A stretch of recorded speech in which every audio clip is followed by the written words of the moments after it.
kujua maana, umuhimu na namna ya kuteka ufalme wa Mungu ama ufalme wa mbinguni katika nyakati za mwisho. Wapo wanaelewa tuko kwenye nyakati za mwisho. Wapo wanaelewa tuko kwenye nyakati za mwisho. Okay. Sawa, sitakaa sana hapo, lakini uwe na ufahamu tu kwamba tuko mwishoni sana. Tuko kwenye nyakati za mwisho.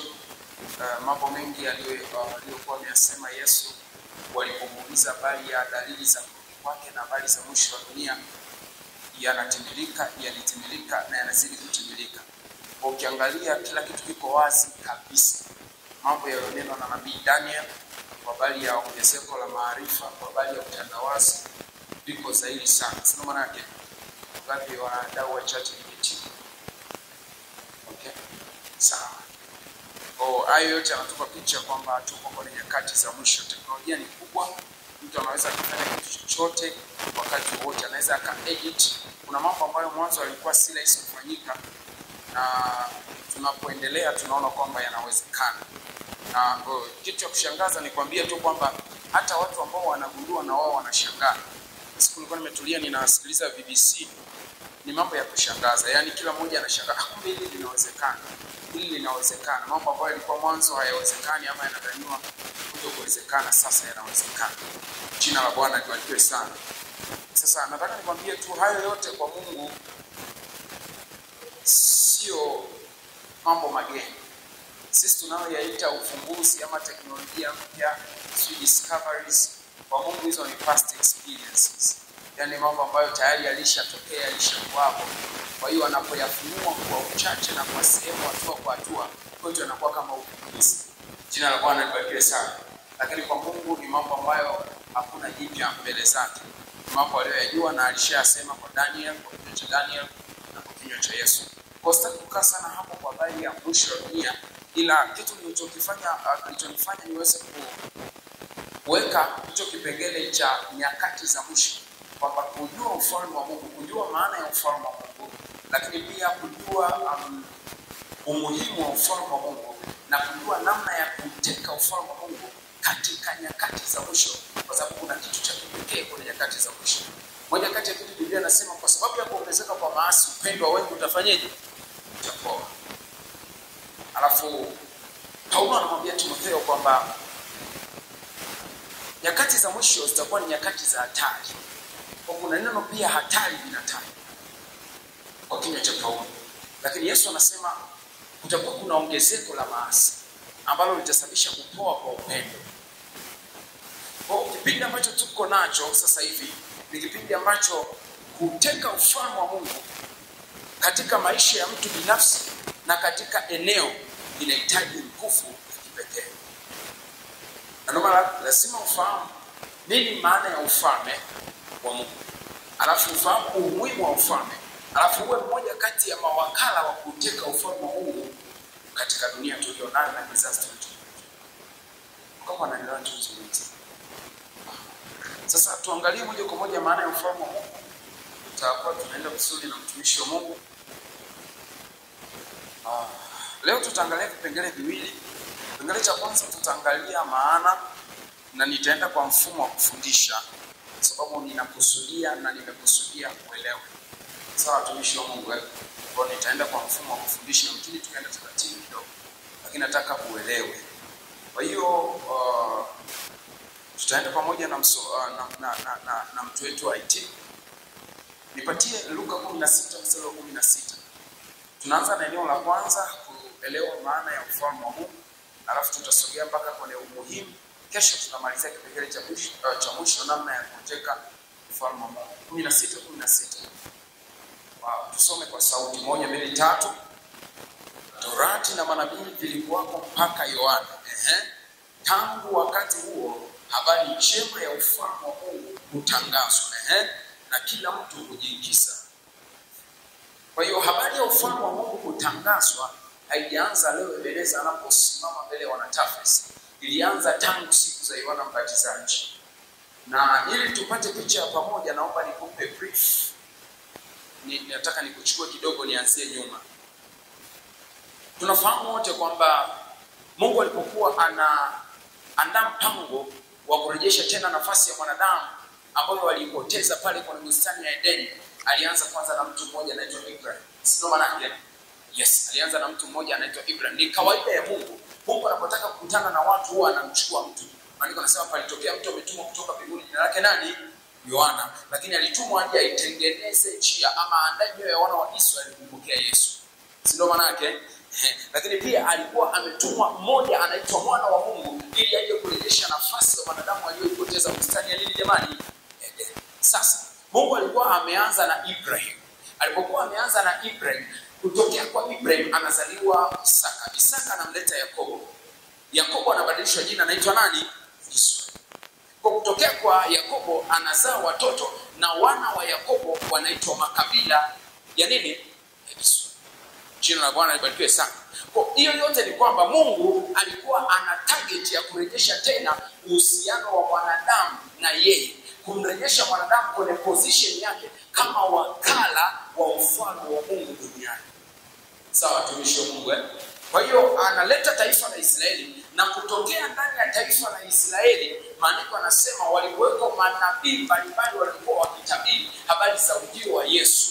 Kwa sababu issue ya Mungu kumchukua Ibrahim, swala halikuwa Ibrahim, swala ilikuwa mataifa yote kubarikiwa kupitia Ibrahim. Kwa lugha nyingine, kutokea kwa Ibrahim azaliwe Yesu ambaye atakuwa mpatanishi kati ya Mungu na mwanadamu, kumrejesha tena mwanadamu kwenye wakala wa ufalme wa mbinguni. Bwana asifiwe. Bwana asifiwe. Kwa hiyo tunaona kwamba kipindi kile cha wana wa Israeli ama kwenye taifa la Israeli likiwa kama taifa pekee linalomjua Mungu, kwa sababu mataifa mengine yote yalikuwa hayapigu kwa kweli. Kwa walikuwa na miungu wanaiabudu. Kwa ndani ya taifa la Israeli walitokea manabii mbalimbali, ambao hao manabii wote walikuwa wanatabiri habari za ujio wa Yesu. Lakini alikuwapo nabii ambaye alitabiri pia habari za ujio wa Yohana, ambaye Yohana angetangulia kabla ya Yesu. Tunaelewa kwamba Yohana alikuja ili awaandae wana wa Israeli, akapewa neno la ubatizo wa toba. Watu wabatizwe kwa maji kama ishara ya kugeuza mioyo yao kumwelekea Mungu. Kwa sababu wana wa Israeli walikuwa wameshakengeuka. Walikuwa nazo dini lakini walikuwa hawana Mungu wa kweli. Walikuwa kama Mafarisayo na Masadukayo lakini hakuwepo injili ya kweli. Hawakujua habari ya ufalme wa Mungu. Hawakujua habari ya kwamba wao ni mawakala wa ufalme wa Mungu duniani. Walikuwa na desturi ya kuingia kanisani, hekaluni na kutoka. Lakini maisha yao yalikuwa hayana udhihirisho wa nguvu za Mungu. Maisha yao yalikuwa hayako sawa sawa na matakwa na mapenzi ya Mungu. Naeleweka watumishi wa Mungu? Naeleweka watumishi wa Mungu? Sawa. Kwa hiyo kutoka kwa wale manabii walikuwa wakitabiri, wakatabiri ujio wa Yohana ambaye ataandaa njia ya Yesu kuja. Na ndio maana tukija hapa sasa maandiko yanasema Torati ambayo ililetwa na Musa pamoja na manabii vilikuwapo mpaka nani? Yohana. Lakini kuanzia wakati huo habari njema ya ufalme wa Mungu hutangazwa na kila mtu hujiingiza kwa nguvu. Hapo tuko pamoja, ndio nataka uelewe. Sawa tumishi wa Mungu Kwa hiyo unaona hapa kwamba habari njema ya ufalme wa Mungu ama habari ya ufalme wa Mungu kurejea tena katika wanadamu ulianzia kuanzia kwa Yohana. Na ndio maana neno la kwanza ukisoma maandiko yanasema Yesu alipokwisha kubatizwa na Yohana, maandiko yanaanza kueleza kwamba tangu wakati huo Yesu akaanza kuhubiri, tubuni kwa maana ufalme wa mbinguni umefanyaje?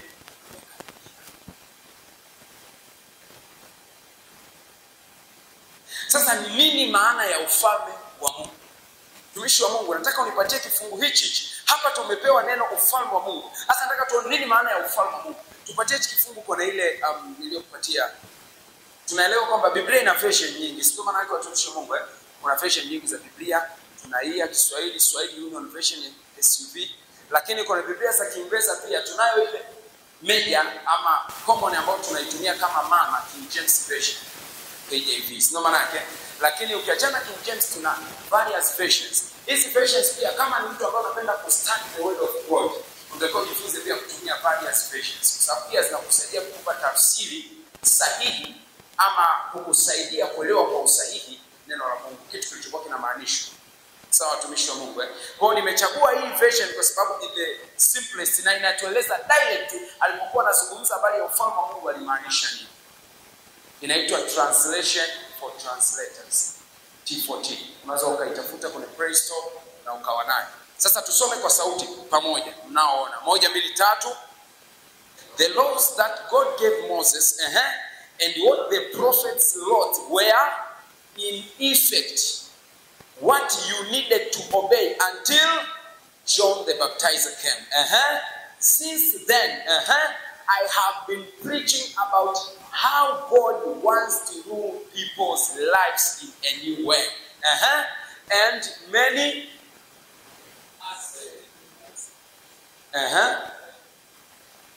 asking God to control their lives. So kumbe kilichokuwa kinakuwa communicated kwamba ufalme wa Mungu ama habari za ufalme wa Mungu zinahubiriwa, it means watu kumruhusu Mungu kuongoza na kutawala maisha. Andika maana ya ufalme wa Mungu. Andika maana ya ufalme wa Mungu. Ufalme wa Mungu, usiondoe hiyo, tutarudi tena kusoma hapa. Ufalme wa Mungu, andika. Ufalme wa Mungu maana yake ni kuamua, kutawaliwa na kuongozwa na neno la Mungu katika maisha yako ya kila siku. Unaandika ufalme wa Mungu, andika. Ufalme wa Mungu tafsiri yake ni kuamua, kutawaliwa na kuongozwa na neno la Mungu katika maisha yako ya kila siku. Hii ni maana ndefu na tuko tunajifunza kwa sina haraka. Maana yake ni kuamua, kutawaliwa na kuongozwa na neno la Mungu katika maisha yako ya kila siku. Na hivyo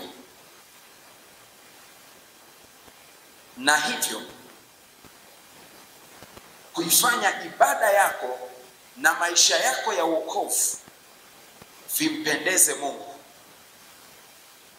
na kisha kuwavuta wengi kwa Kristo. Maana ndefu kidogo. Nimeandika, nimesema hivi, ufalme wa Mungu maana yake ni kuamua, kutawaliwa na kuongozwa na neno la Mungu katika maisha yako ya kila siku. Maana ya ufalme wa Mungu ni kuamua, kutawaliwa na kuongozwa na neno la Mungu katika maisha yako ya kila siku. Na hivyo kuifanya ibada yako na maisha yako ya wokovu vimpendeze Mungu na kisha kuwavuta wengi kwa Kristo. Sasa hapo nataka uelewe, hili sio swala gumu watumishi wa Mungu. Ukishazungumzia ufalme, niangalie sasa. Ukishazungumzia ufalme, unazungumzia utawala. Ukishazungumzia ufalme, unazungumzia umiliki. Sio maana yake watumishi wa Mungu. Kwa tunaposema habari ya ufalme wa Mungu, maana yake ni hatua ya mtu kuamua kutawaliwa na neno la Mungu katika maisha yake ya siku kwa siku, katika maisha yake ya kila siku. Na pale ambapo ataamua kutawaliwa na neno la Mungu, ataamua kuongozwa na neno la Mungu, ataamua kuishi sawasawa na neno la Mungu, matokeo yake ni kwamba maisha yake yatampendeza Mungu na kisha atawavuta wengi kwa nani? Kwa the moment utakapoamua kwamba neno la Mungu ndio liwe alfa na omega kwenye maisha yako, neno la Mungu ndio liwe mtawala, liwe msemaji wa mwisho, liwe chanzo cha sababu ya kila unachokifanya, liwe reference ya kila unachokiamua. The moment you decide to live that kind of life, you have brought the kingdom of God come in your life. Bwana asifiwe sana. Na ndio maana tunarudi pale sasa. Asante sana mtumishi wa Mungu. Tupatie tena pale, tusome kwa pamoja. Uone link na hicho nilichokuwa nakwambia. Tupatie ile, alafu tutatupatia na Yohana 1:1.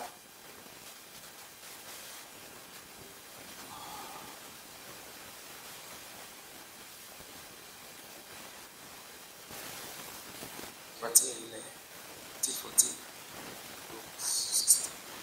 Yes. Yes. Tusome kwa sauti. sauti. 1 2 kwa sauti. Wale tunaoona tusome kwa sababu najua naweza isionekane sana kwa watu wa nyuma, kwa tusome kwa sauti tunayoiona. 1 2 3. The laws that God gave Moses and what the prophets wrote were in effect what you were needed to obey until John the Baptizer came. Since then, I have been preaching about how God wants to rule people's lives. How God wants, manake anaposema in a new way. Mbona pale inaandikwa neno in a new way? Kwa sababu mwanzo walikuwa wanasubiri sikukuu. Mwanzo walikuwa wana siku ya 7. Yaani wana siku moja inaitwa siku takatifu ya Bwana. Lakini ni wakati ambao ukiangalia definition yangu nakwambia kwenye maisha ya siku kwa God wants to be alpha and omega in everyday life. Kwenye kila unachokifanya, kwenye kila unachokiamua, kwenye kila unachokisema. Bwana asifiwe. God, he wants to rule your life in a new way. Maana anataka kuchukua totality of your being. Anataka neno la Mungu likuoccupy. Na ndio maana Bwana anasema kwamba I've been preaching about how God wants to rule people's lives in a new way. And many people are accepting that message and very eagerly asking God to control their lives. When we are talking about God, nipatie sasa moja. John 1:1. Yohana Mtakatifu 1:1. Anasema sasa mtumishi wa Mungu kuna wasema Bwana umetuambia Mungu utawala maisha ya watu. Mbona umesema huko habari ya neno? Hapo mwanzo kulikuwa na nini jamani? Na neno. Naye neno alikuwa kwa nani? Naye neno alikuwa ni nani? So communicating about God, you are communicating about the word of God. The time you allow the word of God to rule your life, it's equal and it's exactly allowing God to rule your life. Hapo mwanzo kulikuwa na neno. Naye neno alikuwa kwa Mungu. Naye neno alikuwa ni nani? God already gave us mfumo mzima wa namna ambavyo tunatakiwa tuishi. Huko ni mfumo wa maandishi. Jina la Bwana libarikiwe sana. Bwana Yesu asifiwe sana. Hiyo ni sura ya kwanza ninapozungumza ufalme wa Mungu. Wakati sasa hivi nikizungumza ufalme wa Mungu anaelewa maana yake? Yesu makofi. Nimefurahi. Lakini nataka nikupe sura ya pili ya ufalme wa Mungu. Maana ya ufalme wa Mungu. Hiyo ni maana ya kwanza ya ufalme wa Mungu. Lakini nataka nikuletee maana ya ufalme wa Mungu katika sura ya pili. Nina sura mbili ambazo nitamani tuzitazamie. Mwishoni nilitazamia tutapata nafasi ya kuomba, lakini mkini tukakaa kwenye kufunza tu. Maana ya pili ya ufalme wa Mungu naye andika. Hii ni sura ya pili. Nikisema sura ya pili is another way. Tunapozungumza ufalme wa Mungu, hii ni sura nyingine, is another dimension. Atukuzwe Yesu. Sawa. Unaandika maana ya pili ya ufalme wa Mungu. Maana ya pili ya ufalme wa Mungu maana yake, ukisema ufalme wa Mungu tafsiri yake ni kwamba ni kutafuta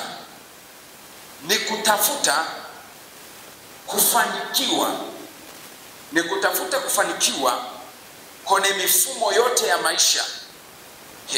Sikilize kwa umakini sana. It will change your mentality. Na itakupa hatua kubwa sana ulimwengu wa roho. Ni kutafuta kufanikiwa katika mifumo yote ya maisha. Ni kutafuta kufanikiwa katika mifumo yote ya maisha. Ili kwamba uwe na uwezo wa kutenda mema mengi kwa watu wengi na jina la Bwana kutukuzwa kupitia maisha yao. Taratibu tuandika.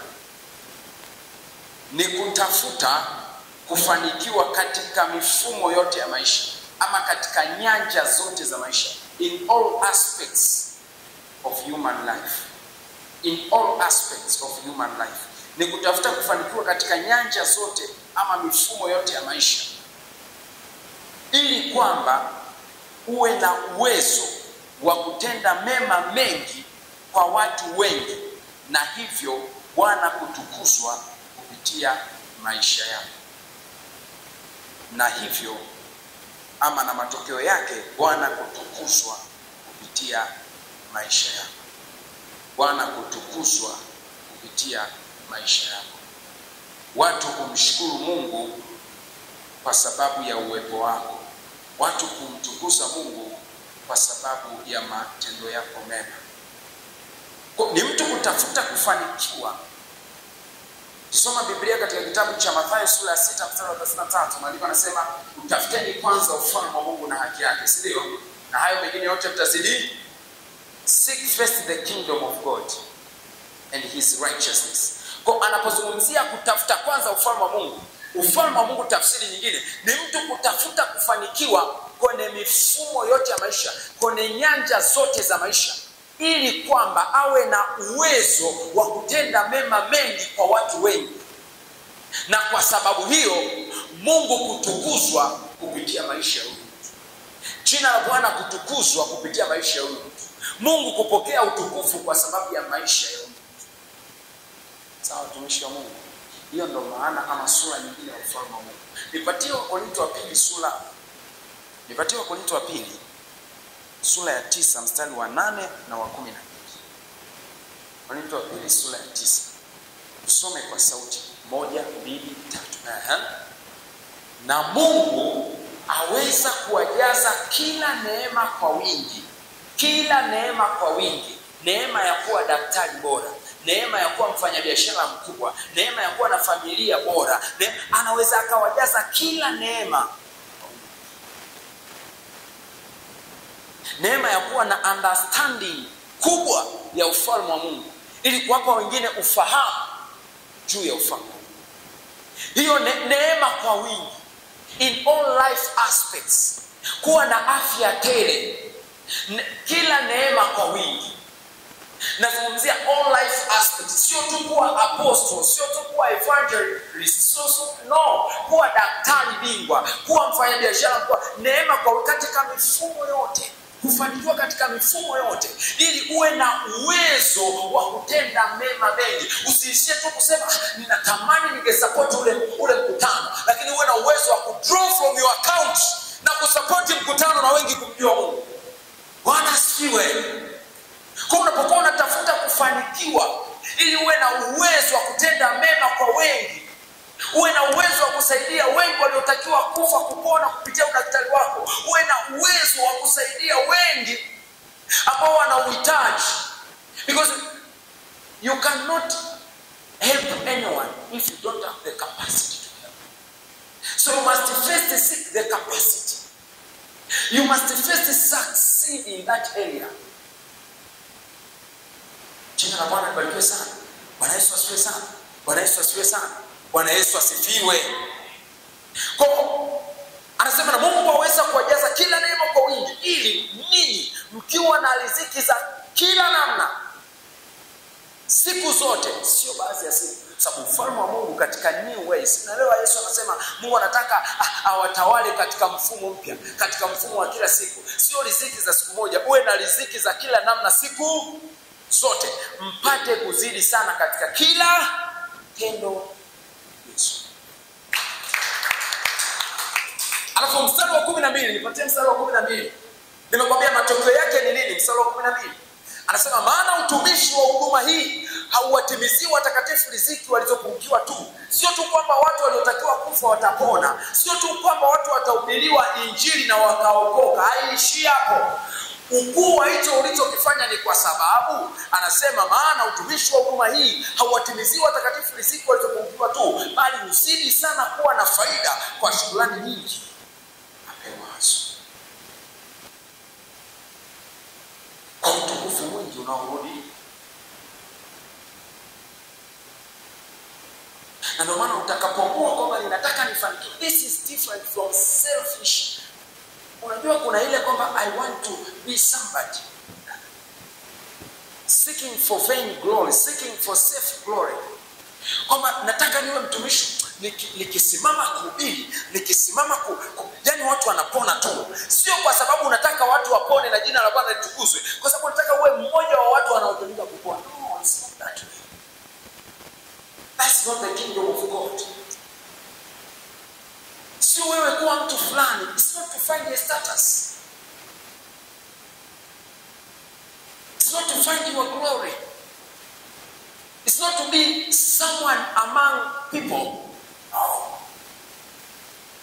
It's about people to see God through your life. It's about the needs of the people. Mahitaji ya watu yanapopatikana kwa sababu ya mafanikio. If you do that in any field, in any aspect of human life, then you have brought the kingdom come. Watatokea watu gani sasa ambao wanaweza wakasimama kama kina Daniel? Naomba tumalizie kitabu cha Daniel sura ya 3. Daniel sura ya 3 mstari wa 16 hadi 17. Daniel sura ya 3 mstari wa 16 hadi 17. Daniel sura ya 3 mstari wa 16 hadi 17. Tusome kwa sauti 1, 2, 3. Ndipo Shadraka na Meshach na Abednego wakajibu wakamwambia mfalme, Nebukadreza, hamna haja kukujibu katika neno hili. Tuendelee mstari unaofuata. Kama ni hivyo, Mungu wetu tunayemtumikia aweza kutuokoa na tanuru ile iwakayo moto, naye atatuokoa na mkono wako. Endelea. Bali kama si hivyo, ujue mfalme ya kuwa sisi hatukubali kuitumikia miungu yako wala kusujudia hiyo sanamu ya dhahabu uliyoisimamisha.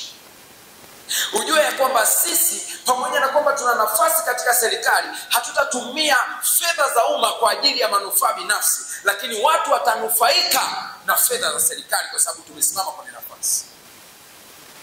Kwa inawezekana tuko kwenye dunia ambayo mifumo ya dunia inawalazimisha watu kuishi tofauti na neno la Mungu. Inawalazimisha watu kutafuta vitu kwa ajili yao na familia zao.